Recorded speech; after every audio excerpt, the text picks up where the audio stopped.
Nous te sommes très reconnaissants cet après-midi d'avoir permis que nous soyons ici. Nous sommes en ces lieux en ton nom, Seigneur. Dieu bien-aimé, nous pouvons dire comme Pierre, voici nous avons tout quitté et nous t'avons suivi. Seigneur, tous ceux qui t'ont suivi, tu les as nourris. Nourris-nous ce soir. On a besoin de toi, Seigneur. Je n'ai rien à donner à cette foule, Seigneur. Tu connais que je suis incapable. Tu connais que je suis impuissant. Mais moi, je regarde à toi le tout suffisant. C'est toi qui es capable de descendre et de donner uniquement gloire à ton nom. Pardonne le péché de chacun. Nous sommes des êtres humains, mais nous regardons à Golgotha, là où tu as dit, Père, pardonne-leur, car ils ne savent pas ce qu'ils font. Seigneur, ce soir aussi, ne considère pas ce que nous avons fait, mais considère l'œuvre pleinement accomplie à Golgotha. Seigneur, ce jour-là, il y avait une foule devant toi et la nourriture manquait. Les disciples t'ont remis les 5 pains ainsi que les 2 poissons. Et tu as nourri la foule. Ce soir aussi, Seigneur, je te remets les versets que j'ai préparés. Je te remets les citations, les déclarations que je t'ai données, Seigneur. Nourris cette foule. Du début de ce culte jusqu'à la fin, nous voudrions voir Jésus. C'est cela, Seigneur, au nom du Seigneur et Sauveur Jésus-Christ. Amen. Amen. Que Dieu vous bénisse. Dieu voulant, à partir de ce soir jusqu'au dimanche, Dieu voulant, nous allons parler sur ce petit sujet, un commandement nouveau. Et c'est le Seigneur lui-même qui a parlé de ce commandement nouveau. Ce n'était pas un prophète. Ce n'était pas un apôtre ou un docteur. Mais le commandement nouveau était sorti directement de la bouche du Seigneur. Donc ce commandement nouveau est ainsi dit le Seigneur. Et là où nous avons lu, le Seigneur dit, je vous donne un commandement nouveau. Et j'aimerais attirer votre attention sur une chose. Quand le Seigneur a institué ce commandement nouveau, il n'y avait aucun appelé là-bas. Il n'y avait aucun pharisien. Il n'y avait aucun sadducéen. Ou aucun publicain. Il n'y avait que les élus. Même Judas n'était plus. Le Seigneur, avant d'instituer ce commandement nouveau, il s'était bien rassuré qu'il n'y avait aucun pharisien là-dedans. Il n'y avait aucun sadducéen. Et il s'est bien assuré que même les traîtres n'étaient plus là. C'était Judas. Si vous voulez le remarquer, c'est au verset 30. Jean 13, 30. Judas, ayant pris les morceaux, s'est hâta de sortir.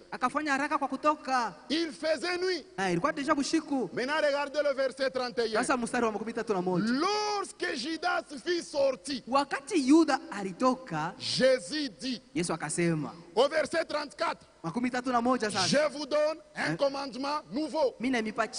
Judas était déjà parti. Il n'était resté que les élus du Seigneur. C'est pourquoi même aujourd'hui, on peut se demander pourquoi cet homme n'a pas d'amour. La réponse est claire. Il n'était pas là quand le Seigneur l'avait institué. Même si tu es ici, mais si tu n'es pas un élu de Dieu, tu peux bien écouter, mais tu ne vivras jamais ces commandements nouveaux. Pourquoi? Parce que quand le Seigneur Seigneur l'avait institué, Judas était déjà parti. C'était resté que les élus du Seigneur. Les commandements nouveaux n'est pas connu par le monde. Il n'est pas connu par les dénominations. Il n'est pas connu par des gens des interprétations. Il est connu que par les élus du Seigneur. C'est la vérité. Pour dire quoi? Ne peut aimer de cet amour. Il n'y a qu'un élu de Dieu. Quand vous voyez des jalousies au milieu de nous, quand vous voyez de l'envie, de la haine, frère, ce soir vous avez la réponse. Il n'était pas là quand le Seigneur avait institué cet amour. Cet amour, il est uniquement dans les cœurs des élus. Il avait été prophétisé que l'amour du plus grand nombre se refroidira, mais pas dans les cœurs des élus. Pourquoi? Les élus sont une partie de Dieu. Dieu sans les élus, il est incomplet. L'épouse c'est l'époux parole. L'épouse, elle est aussi une épouse parole. Regardons ça dans Colossiens. Colossiens chapitre 3. Prenons d'abord le verset 12. Ainsi donc, comme des élus de Dieu, retenez ça. Les élus de Dieu, saints et bien-aimés, revêtez-vous des sentiments de compassion, de bonté, d'humilité, de douceur, de patience. Prenons le verset 14.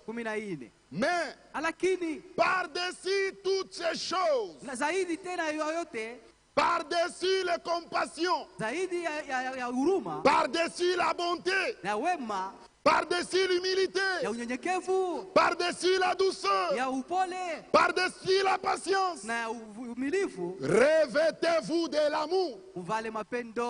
Au-dessus de l'humilité, par-dessus la compassion, l'apôtre Paul dit, revêtez-vous de l'amour. Et au verset 12, Paul disait, ainsi donc, comme des élus de Dieu, il s'adressait qu'aux élus. C'est seulement les élus qui peuvent se revêtir de l'amour. Les autres chercheront. Ils vont s'efforcer d'aimer, mais ils ne parviendront jamais. C'est réservé uniquement pour les élus. Un élu n'aime pas comme le monde. Un élu a sa manière d'aimer qui est différent des gens du monde. Même si vous écoutez cette parole et que ça vous semble difficile, n'ayez pas peur. Dieu, il ne peut pas nous demander quelque chose qui est au-dessus de nos forces. C'est ce que dit en Corinthiens chapitre 10, le verset 13. Dieu, qui est fidèle, ne permettra pas que vous soyez tentés au-delà de vos forces. Donc ce commandement nouveau, même si à l'oreille ça paraîtra difficile, mais le Seigneur nous donnera la force de le vivre. Il ne faut pas fuir l'église. Il ne faut pas dire que non, ça c'est difficile. Demeure seulement en présence du soleil. Les autres histoires, ce n'est pas ton affaire. Place-toi seulement en présence du soleil. Regardez Thomas. Thomas, on lui a dit que le Seigneur est ressuscité. Thomas a refusé de croire. Bon, Thomas, comme tu refuses de croire, alors quitte l'église. Nous, nous croyons que Jésus est ressuscité. Comme toi, tu ne crois pas, quitte l'église. Thomas disait, non, non, je ne quitte pas, je suis ici. Malgré il était faible, mais il reconnaissait néanmoins que le groupe dans lequel il appartenait, il y avait la vérité. Même si c'est dur, demeure. Quelle a été la finalité de Thomas? Puisqu'il est resté fidèle à la parole. Le même Seigneur qui avait rendu capable les autres apôtres de connaître que Jésus était ressuscité. Comme Thomas était un élu de Dieu aussi, Jésus est venu spécialement pour lui, pour l'aider aussi à comprendre. Si toi aussi tu es un élu de Dieu, même si c'est au-delà de tes forces, demeure dans la parole. Le même Seigneur qui avait aidé Thomas, il est vivant ce soir pour t'aider aussi à avoir la révélation de la parole. C'est la vérité. Le problème, c'est de demeurer dans la parole. Aujourd'hui, pour connaître les branhamistes, tu les verras avec des photos de Branham. Ils mettent là-bas. Pour reconnaître les kimbangistes, ils portent de verre blanc. Pour reconnaître des catholiques, ils ont des chapelets ainsi que des bagues de Marie. Le Seigneur aussi, quand il devrait laisser son groupe dans le monde, il voulait aussi que son groupe soit identifié dans le monde. Les autres avaient des habits verre blanc, des photos de Branham, mais le Seigneur, il avait quelque chose de différent d'eux. Écoutez, les signes distinctifs d'un chrétien, ce n'est pas le fait de porter la Bible. Même un rose chrétien peut se promener avec la Bible. Le Seigneur ne nous a pas laissé la Bible comme signe distinctif d'être chrétien. Mais le Seigneur, il nous a laissé un signe distinctif. L'amour. C'est pourquoi là où nous avons lu, dans Jean chapitre 13, retournons au verset 35, le Seigneur dit à ceci. Donc quand vous allez vous aimer les uns les autres, à ceci, tous, pas seulement les chrétiens, mais aussi les païens, ils doivent reconnaître à ceci. Tous connaîtront que vous êtes mes disciples si vous avez de l'amour les uns pour les autres. Le signe distinctif des chrétiens, c'est l'amour. Tu peux t'habiller en longue jupe, tu peux te promener avec une grosse Bible. Cela ne prouve pas que tu es un chrétien. Parce qu'aujourd'hui, nous avons des sœurs qui ont des longues jupes. Mais ces jupes-là sont soulevées par les païens. Le signe distinctif d'un chrétien, c'est l'amour. C'est pourquoi le Seigneur dit, quand vous allez vous aimer les uns les autres, c'est à cela que tous, pas seulement les frères et sœurs de Mampala, mais tous, inclus les païens, reconnaîtront que vous êtes réellement mes disciples. C'est ça le signe distinctif des chrétiens. Aimer de la manière du Seigneur. Maintenant, nous voulons nous interroger sur quelque chose. Parce que si nous retournons dans l'Ancien Testament, dans la loi de Moïse, il y a des commandements en rapport avec l'amour. Lisons ça. Dans Lévitique. Lévitique chapitre 19. Prenons le verset 2 d'abord. Il est dit, parle à toute l'assemblée des enfants d'Israël. Et tu leur diras, toute l'assemblée devrait écouter ce que Moïse disait. Au verset 18, tu ne te vengeras point et tu ne garderas point de rancune contre les enfants de ton peuple. Tu aimeras ton prochain comme toi-même. Je suis l'Éternel. Même dans l'Ancien Testament, on retrouve le commandement sur l'amour. Maintenant, nous nous posons la question. Comment Jésus appelle l'amour comme étant un commandement nouveau? Alors que dans l'Ancien Testament, il y avait ce commandement-là. Nous venons de le lire. Moïse avait dit à Israël, tu aimeras ton prochain comme toi-même. Est-ce que le Seigneur avait-il oublié cela? Est-ce que le Seigneur s'était-il contredit? Comment il appelle l'amour un commandement nouveau? Ce qui est nouveau, c'est ce qui est nouveau, qui n'est pas connu. Mais dans l'Ancien Testament, on nous parle de l'amour, que c'était un commandement. Toute l'assemblée d'Israël connaissait ce commandement. Maintenant, comment le Seigneur, lui, l'appelle un commandement nouveau? Et puis il avait répété ça dans Matthieu chapitre 22. Si nous lisons au verset 36, Matthieu 22, 36, c'est un pharisien qui lui a posé la question. Maître, quel est le plus grand commandement de la loi? Jésus lui répondit, tu aimeras le Seigneur ton Dieu de tout ton cœur, de toute ton âme et de toute ta pensée. C'est le premier et le plus grand commandement. Et voici le second qui lui est semblable. Écoutez, tu aimeras ton prochain comme toi-même. Donc ces commandements, même les pharisiens le connaissaient. Humainement parlant, c'est ce que nous lisons. Toute l'assemblée d'Israël connaissait ça.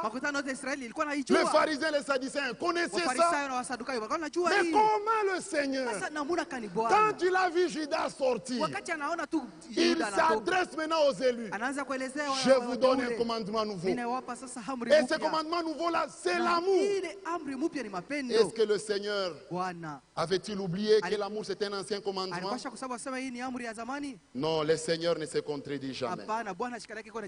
S'il y a quelqu'un qui ne se contredit jamais, c'est le Seigneur. Moi, je peux commettre aujourd'hui une erreur, demain je passe, je corrige. Branham a corrigé. Tout prédicateur dans le monde a déjà corrigé. Mais je connais un seul homme.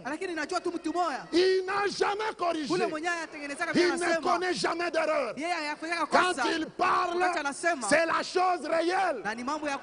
Quand le Seigneur appelle l'amour commandement nouveau, c'est réellement un commandement nouveau.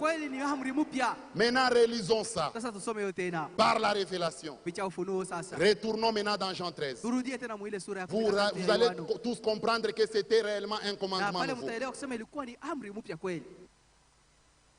Verset 34. Je vous donne un commandement nouveau. Aimez-vous les uns les autres.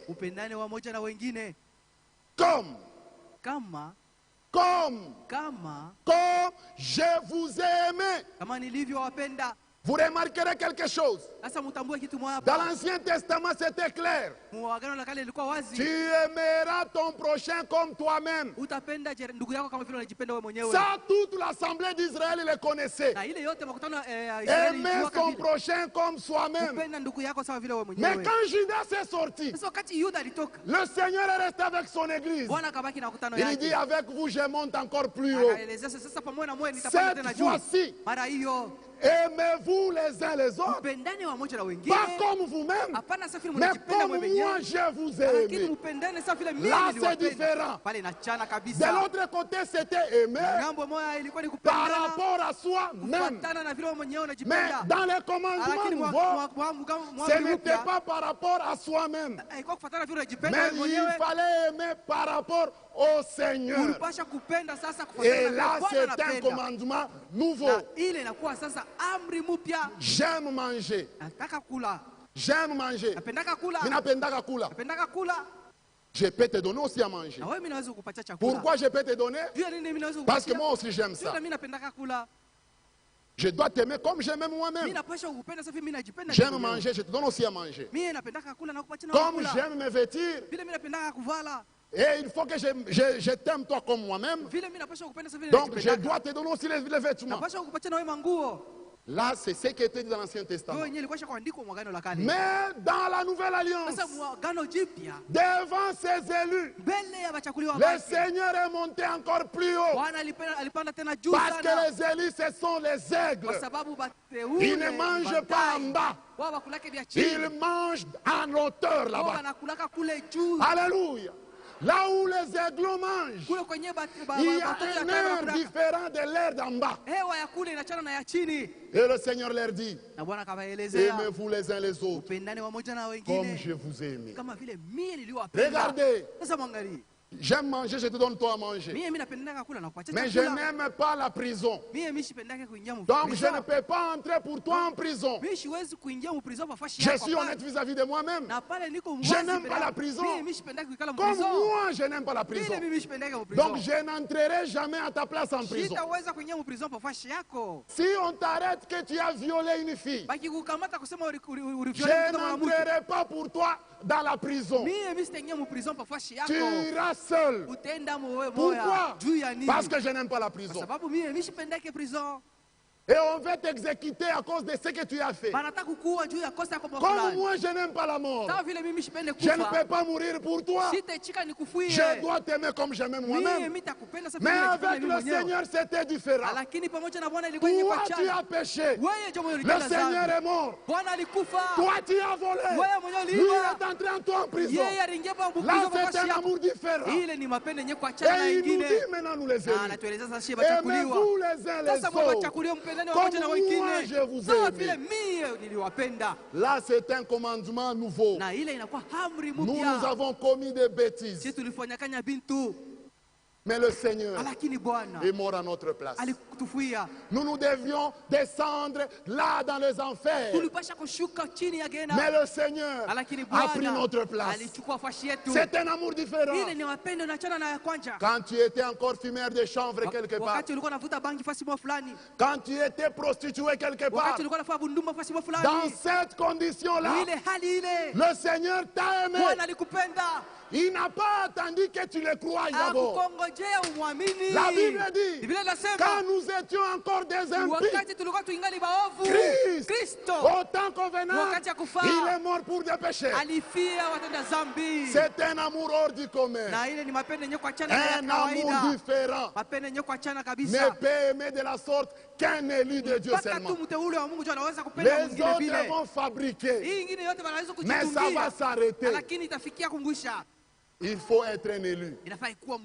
Parce que dans les élus, ce n'est pas lui qui va les pousser à mourir pour toi. Mais c'est l'amour qui est en toi qui te poussera à aimer comme le Seigneur a aimé. C'est la vérité. Si tu veux fabriquer, tu vas t'arrêter. Oui, c'est la vérité. Cet amour, c'est un amour qui est prêt au sacrifice suprême pour l'autre. C'est un amour qui va au-delà de ce qui est humain.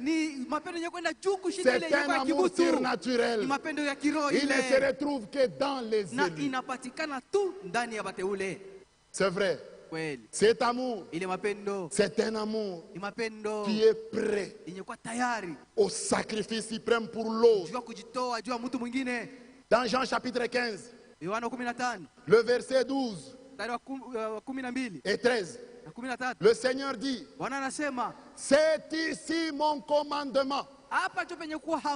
Aimez-vous les uns les autres comme je vous ai aimé. Il insiste encore au chapitre 15. Donc c'est ainsi dit le Seigneur. Ne pas vivre cet amour, tu n'entreras pas au ciel.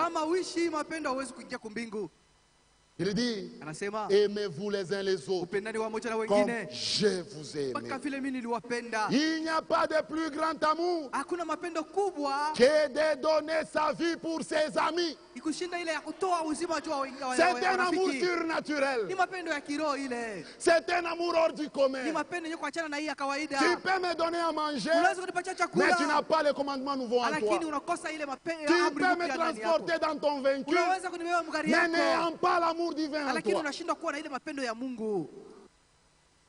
Il n'y a pas de plus grand amour Hakuna mapendo kubwa que de donner sa vie isipokuwa ile ya kutoa pour uzima ses amis. juu ya warafiki. C'est la vérité. Na ile ni kweli. Matthieu chapitre 20, Mathayo 20 le verset 28. mstari wa 28. Regardez ce que le Seigneur dit. Mwangalie kile Bwana anasema hapa. C'est ainsi que le Fils de l'homme est venu, Ndio hivi mwana wa mtu alikuya non pour être servi, hapana njoo yeye apate mais kumtumikia pour servir. lakini njoo apate kutumikiana. Écoutez, Usikie. et donner sa vie comme la rançon de beaucoup. Na kutoa uzima wake kama vile malipo ya Il n'y a wengi. pas de plus grand amour Hakuna mapendo kubwa que de donner sa vie pour les autres. isipokuwa kutoa uzima wake juu ya wengine. Aimez-vous les uns les autres Upendane wa moja wa wengine comme je vous ai aimé. mpaka vile mimi niliwapenda. C'est un amour Ni mapendo qui est prêt yenye kuwa à tayari se sacrifier kujitoa à la limite pour l'autre. juu ya mwingine. Beaucoup n'ont pas cet amour. Wengi wanakosa ile mapendo. Il n'est que dans le cœur des élus. Inapatikana mpaka ndani ya moyo wa Le Seigneur ne wachaguliwa. peut pas nous demander quelque chose que lui ne peut pas vivre. Bwana hawezi kutupatia kitu kile kenyewe hawezi. Avant de nous demander d'aimer comme lui, Mbele ya kupenda kama vile yeye lui-même alipenda. nous a prouvé par sa vie cet amour-là. Yeye mwenyewe kupitia maisha yake alituhakikishia ile mapendo. C'est la vérité. Ni kweli. C'est un amour. Ni mapendo. C'est commandement nouveau. Hii amri mpya C'est un amour ni mapendo qui est disposé yenye kuwa à tayari perdre sa vie pour ya l'autre. kutoa uzima wake juu ya jirani. C'est vrai. Ni kweli. À vivre même pour celui qui te hait. Na kuishi juu ya ule mwenye Mais tu anakuchukia. vis pour lui. Lakini unaishi juu Ce n'est yake. pas l'amour du monde. Ile sio mapendo ya Humainement dunia. parlant. Ni mtu. Si je sais que cet homme ici peut m'empoisonner, Yesu sema huyu mtu anaweza kunitia sumu.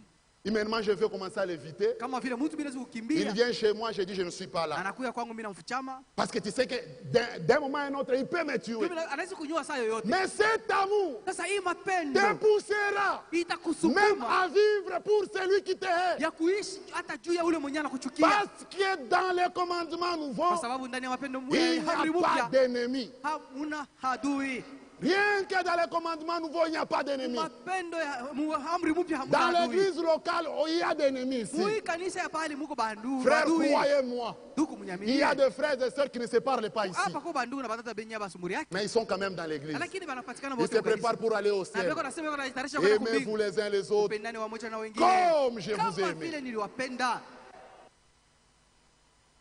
Une sœur te salue. Dada anakulamkia. Comme tu as des problèmes avec elle, Vile uko naye mambo. tu refuses même d'accepter. Unakatala na Et kumchika. tu dis que tu es une chrétienne. Kisha unasema uko Mkristo. Ma sœur, tu te trompes. Dada yangu pale uko na laana. Même Satan, Hata shetani. qui a divisé l'église du Mwenye Seigneur au ciel, alikabula kanisa ya Mungu mais kumbingu. il a audience auprès de Dieu. Yeye anaendaka kumkwenda Il vient même parler avec Dieu. Anasumburia na Mungu. Il converse. Eko nasumburia na Mungu. Mais les enfants de Dieu, Sasa batoto ya Mungu. ceux qui se disent enfants de Beko Dieu, nasema ni batoto ya Mungu ils ont wote. d'autres ennemis, enfants de Dieu. Beko na maadui wenye kwa batoto ya Mungu tena. Que Dieu nous aide. Mungu atusaidie. Regardez ce que le prophète dit dans ces jours-là sur le calvaire. Ushike yenyewe ndugu Branham anasema mu ile siku Kalvario. Paragraphe 87, paragraphe 88. Kipande kia 87 88.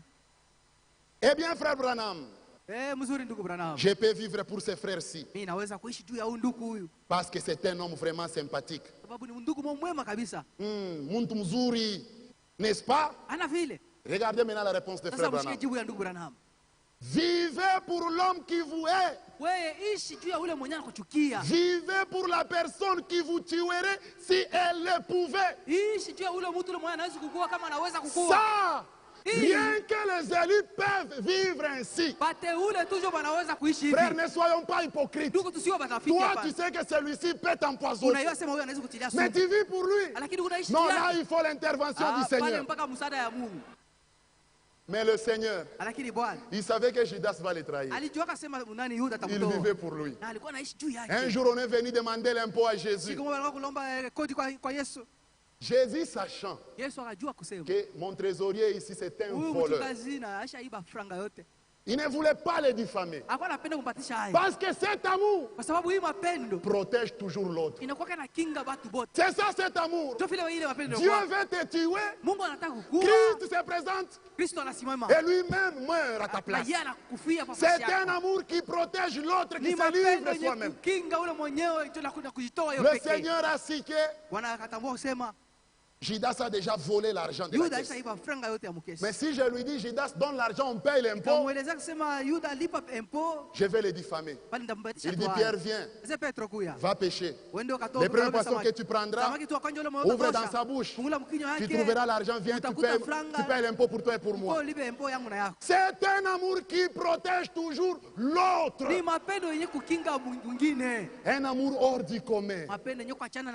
Aujourd'hui, humainement parlant, tu es dans l'église comme ça, le pasteur sait que ses frères ici c'est un voleur. Il ne va pas lui donner la caisse. Il dit non, il va voler. Mais c'était différent du Seigneur. Parce que Jésus-Christ connaissait dès le commencement le cœur de Judas. Mais il lui a donné une fonction sensible dans l'église. La caisse. Et le Seigneur les protégeait toujours. C'est un amour qui protège toujours l'autre. Un amour qui est capable de vivre même pour celui qui le hait. C'est la vérité. Cet amour, il est tourné vers l'autre. Il est capable de se mépriser pour le bien de l'autre. Il est prêt à se sacrifier pour que l'autre soit bien. Ça, c'est l'amour du Seigneur. Il était dans le ciel. Le chérubin chantait. Les anges acclamaient. Il était dans la félicité. Mais quand toi tu souffrais, quand toi tu mourais, il a dit non, je dois prendre sa place. Le Seigneur, il s'est dépouillé de ce qu'il était. Il a pris la forme d'un homme. Il a paru comme un vrai homme. Pour toi et pour moi. Cet amour, il est tourné vers l'autre. Il se néglige, mais pour que l'autre soit bien. C'est la vérité. Regardez dans Jean 18. Jean chapitre 18. Verset 7.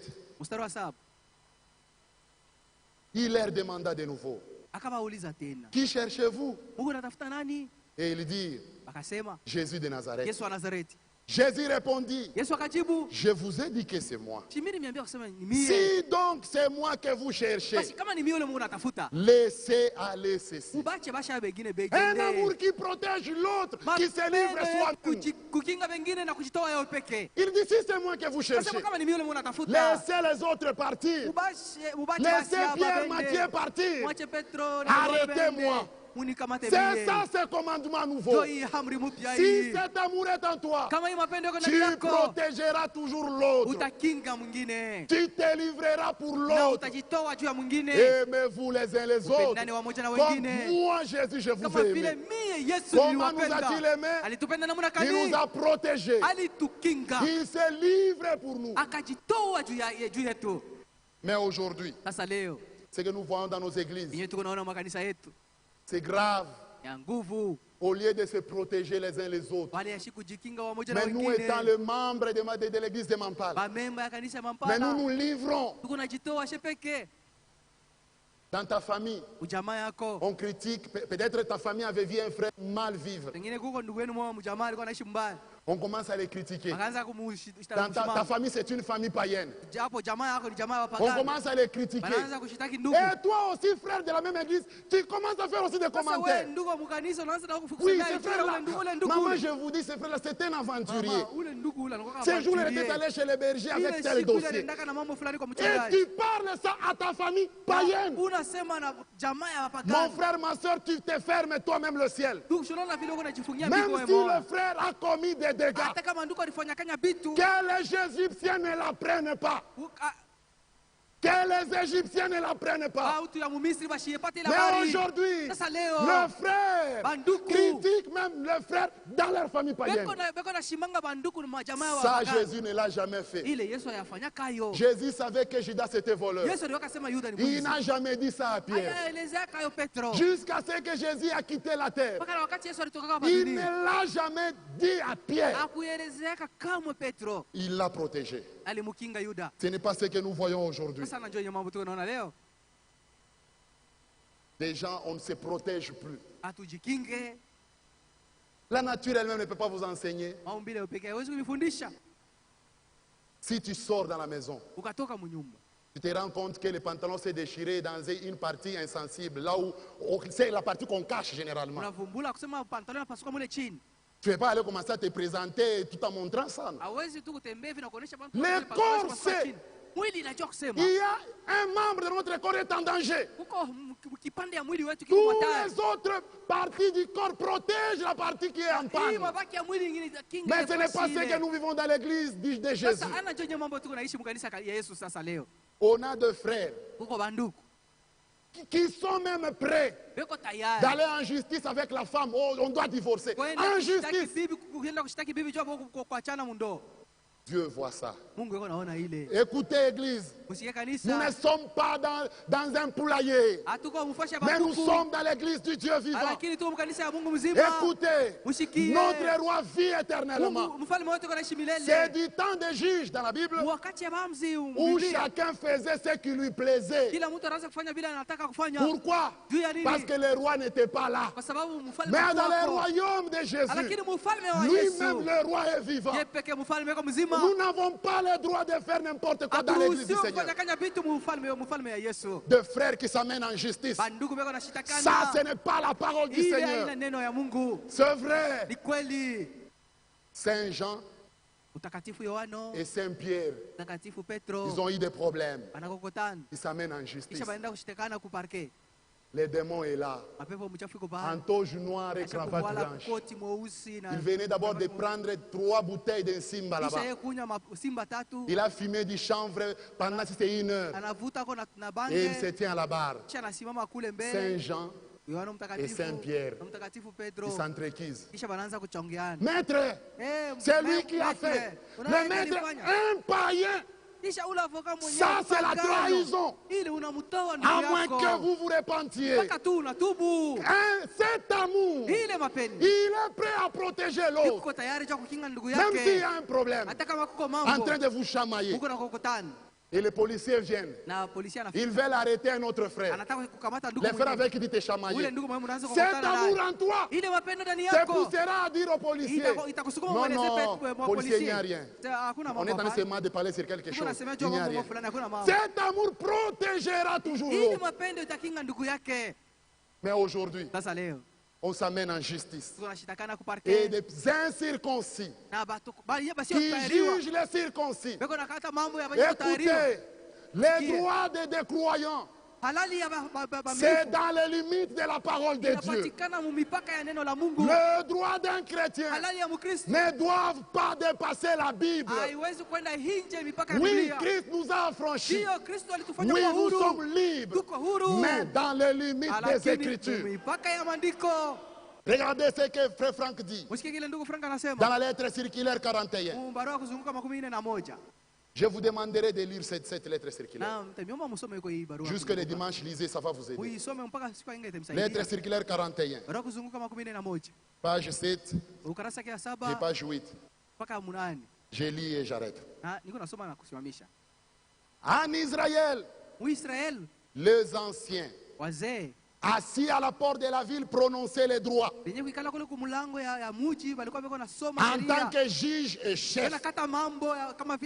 Écoutez, tout le peuple s'adressait à eux. Dans l'église de Christ, les anciens ont reçu également cette tâche. Celui qui a réellement la crainte de Dieu dans son cœur respectera dans les services les frères établis par Dieu. Donc les anciens, il est dit ceci: C'est lui qui se retire de la vie de la communauté. Ule mwenyeko anajitosha mkanisa ule. Parce que la parole ne peut lui donner raison. Kwa sababu barakata mambo yake mubaya. Rend témoignage Eko nasema wazi ya qu'il kusema n'accepte pas d'être placé sous l'autorité de la parole. eko nashindwa kuikala chini ya Tu mamlaka viens ya voir neno. les anciens. Unakuwa kuna bazee. Ils te donnent des directives. Banakuonesha vya wewe kufanya. Le frère Franck dit, si tu Ndugu refuses, Frank anasema kama unakatala, tu t'enlèves huko unatoka sous l'autorité de la chini parole. ya mamlaka ya neno.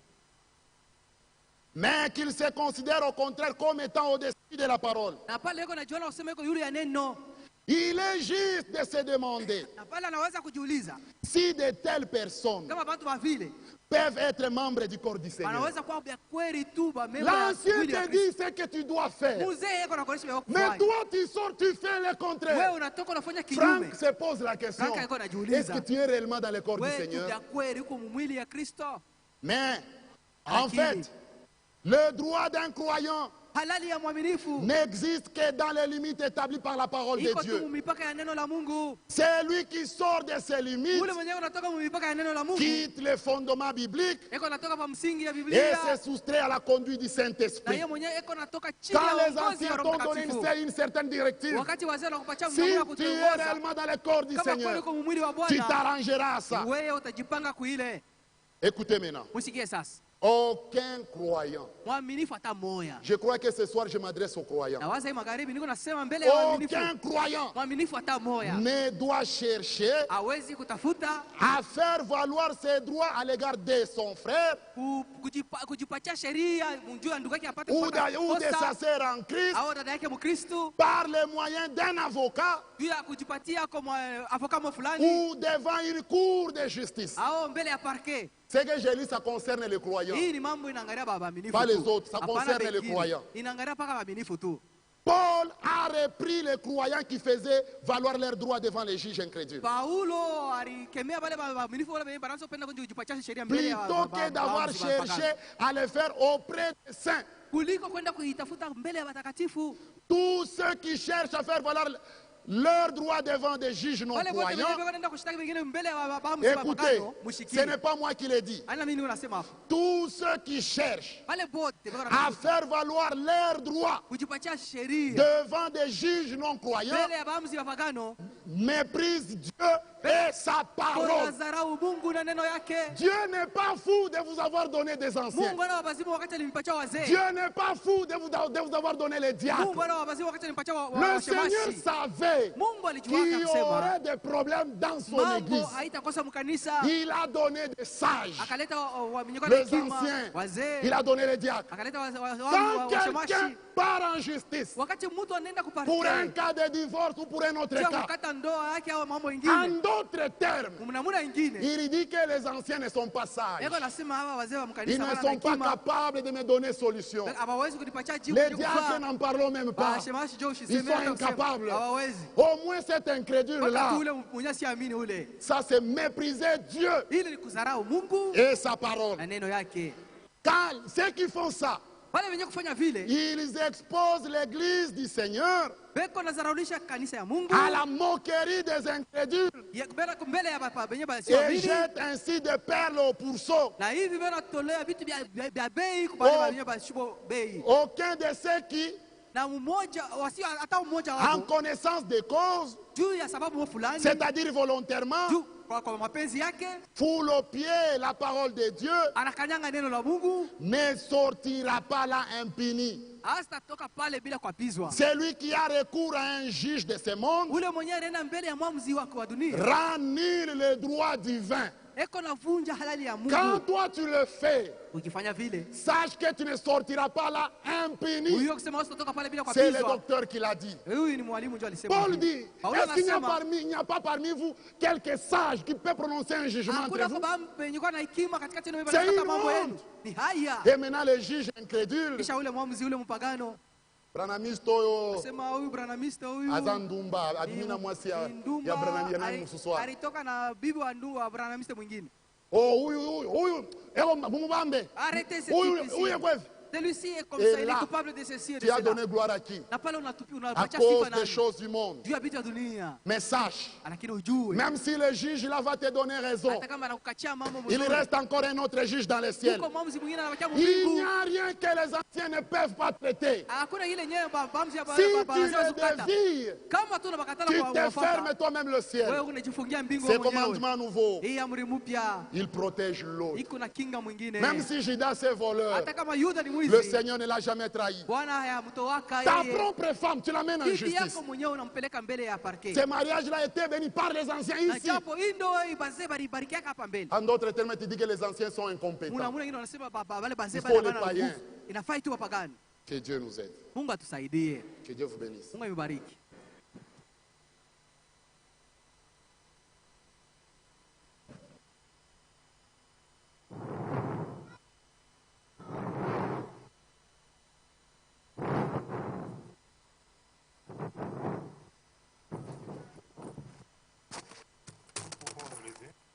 Tunaweza kusimama et remercions tous ensemble.